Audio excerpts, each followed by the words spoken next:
A tak približuje sa táto noc, keď väčšina tohto sveta bude blázniť, keď budú sa radovať nad niečím, čo prichádza, nevedia, čo prichádza.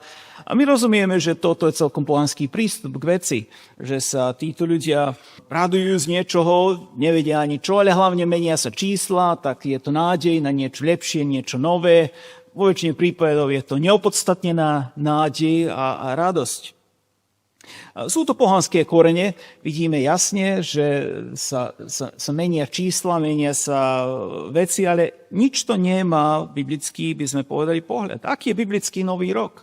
Tak v písme vidíme mesiace, sviatky, že nejako zoradili ten aj kultúrny, aj náboženský život Izraela. A nový rok padal nejako v septembri, bol to prvý jesenný sviatok, ktorý nazývaný bol hlava roka, ako Roš Hašana.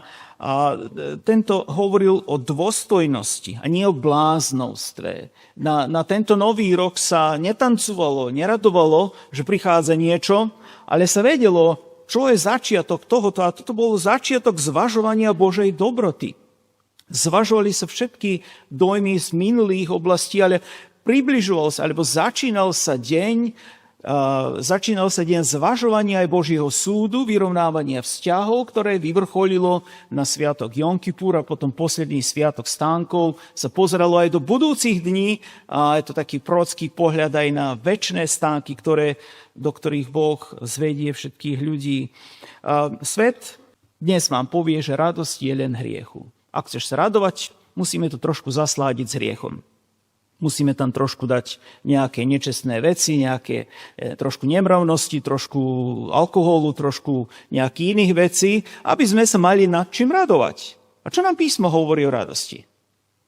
Čo písmo hovorí, že radosť? Musíš sa radovať len tak, že tam bude fľaška, bude nemorálne, bude nejaký špinavý film a tak ďalej. Nie, písmo nám hovorí, čo je zdroj radosti. Konkrétne nám hovorí, ktoré sú ovocie ducha.